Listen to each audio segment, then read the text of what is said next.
All right, I want to do a review of this movie called The Age of Disclosure. Right, this new movie about how aliens are actually real.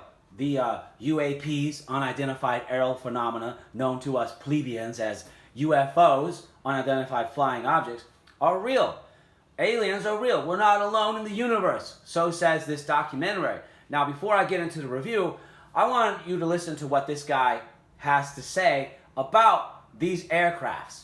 Let's listen. Now that we understand that these craft exist in a space-time environment that's different from the exterior space-time environment, this can begin to explain claimed observations by, say, military people who have approached and gotten into a craft and find that time is running at a different rate inside the craft than time running outside the craft. They think they're only there for a few minutes. When they come outside the craft, some hours have gone by. So they feel like they've got missing time. Or similarly, with respect to the size of the craft, if someone is outside the craft and looks like a small craft and they go inside, it's the size of a football stadium. Once you've realized that space and time are being engineered to be different inside the craft than they are outside the craft, then these anomalies that people report that sound completely absurd can actually make sense. All right. So, did you hear what he said? He said that these crafts operate in a different space-time reality. So that if you go inside a craft and you come outside a craft, according to people who have been in them, time is different. It feels like you're in there for 2 minutes, you come out, an hour has passed. It looks like very small on the outside, but you go in and it's as big as a football field. Now, this is ridiculous. This is Doctor Who. This is what we're supposed to believe, that this Doctor Who technology is real. You know, Doctor Who has the phone booth, the police telephone booth, and you go in there, and it's huge. It's a big laboratory. It's a freaking spaceship. It's huge. That's what we're supposed to believe, that is real technology. Why? Because people have testified that they've seen it, that they've done it, that they've experienced it. Now, this is the whole problem with this documentary, The Age of Disclosure, is that it's just testimony, right? It's testimony with no proof to back up anything that they are saying. No crafts, no pictures of bodies, no technology, nothing. It's just the testimony of these people. And I think this is where it really falls apart. Now, are there UFOs? Are there unidentified aerial phenomena? Yes, there's weird stuff going on. Are they? What they say in this documentary is that they're like diamond-shaped black things that are inside a sphere, and that is, they're manipulating space and time, and that's how they can move so fast and whatever. And the fact is, they don't really know that. If that's true, they don't know that. They're making it up. This is their best guess. This is their best hypothesis. And that's fine as far as it goes, but it doesn't go really far. I mean, the problem here is that like I said, there's just no proof shown. None at all. And we're supposed to believe that Doctor Who level of technology exists. Now, they make it very clear that this phenomenon has been happening for 80 years, since the dropping of the atomic bombs, and that's pretty true. Since the dropping of the atomic bombs, since the invention of the atomic bombs and nuclear weapons, UFOs have been increasing in sight. You know, it's kind of like in Star Trek, right? The prime directive is not to interfere with societies until they have invented warp drive. Well, apparently in this mythology, you're not to interfere with Earthlings until they've invented nuclear weapons, and then they can destroy themselves, right? And so they go on to say in this documentary that perhaps these alien entities are leaving their ships to be found on purpose, so that we can use that technology to better ourselves. They say something in here in this documentary about how technology has advanced in 80 years, but morality has not. There's still wars, there's still countries invading other countries. You know, there's just no advance in morality, but there's been an advance in technology, especially deadly technology, where we can all, you know, mutually assure destruction. You know, we can all kill ourselves.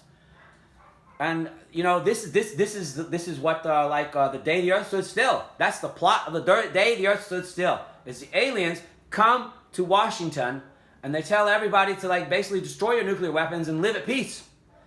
That's the version of every sci-fi story. So many sci-fi stories, at least. You know, the aliens want to visit us because they want to help us ascend to a better level. And how do we do that? Well, we use their technology and we get rid of oil and fossil fuels and coal and all that stuff, and we live in peace and harmony with one another. And they do have here Reagan saying, I do think that the only way to unite humanity is from an extraterrestrial threat. That's what he said before the UN.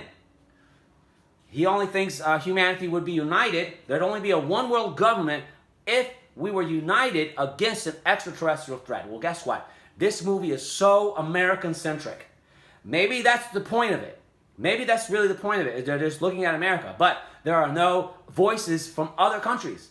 But they do talk about other countries reverse engineering this alien technology that has landed in their backyards. But we don't hear from the Chinese. We don't hear from the Russians. We don't hear from the English. We don't hear from Australians. We don't hear from Africans. We don't hear from anybody else. It's just Americans. There's like 34 talking heads in this show, in this movie. And it's all Americans. They're all Americans. Now, the driving voice in this documentary is Luis Elizondo, who used to work for the government and for the Defense Department. And he got so fed up with not being able to talk about what he has seen that he decided to quit. He decided to quit his job so he could tell people what he's seen. Though he hasn't actually told people what he's seen, he's still bound by secrecy oaths. And he has said he will not break secrecy oaths. He will not talk about classified information. Well, see, that's what people like me, that's what the public needs to know. That's what the public needs to see. These classified stuff. If there's aliens, trot them on out. If there's alien crafts, let's see it. If there's stuff you're reverse engineering, let's see it. Now, you might say, well, is everybody lying?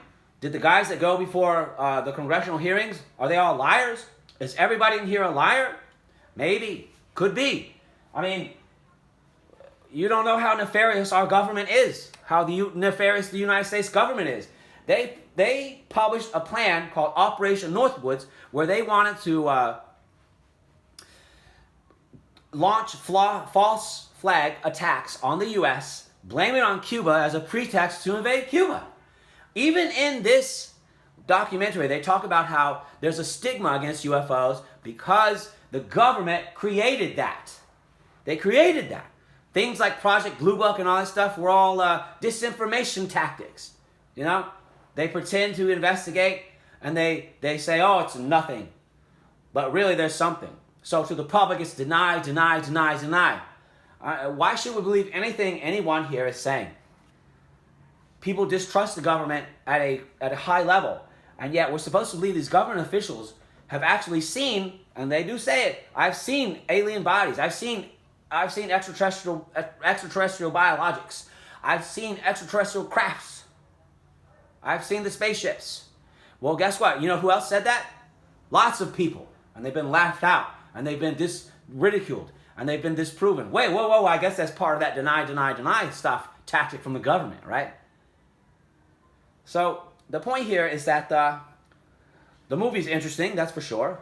But are there alien crafts? Are there alien entities visiting us? Are there aliens intentionally leaving their crafts here for us to retrieve and reverse engineer so that we can learn their technology and just be happy together? You know, holding our hands. I'd like to buy the world a Coke and teach to sing in harmony. Is that what's going on? Like I said, this is the plot of Day the Earth Stood Still, and it's the plot of other alien movies. The aliens come to Earth, and they want to teach humanity a better way. And this guy has just said that alien crafts have this power where they look small, but you go inside and it's as big as a football field. That's Doctor Who level technology. And we're supposed to believe that's true just based on their word? I don't think so. I don't think so. So it's an interesting movie, but I would take this with a huge grain of salt. With a huge grain of salt. And really, that's it. Thanks a lot. Bye.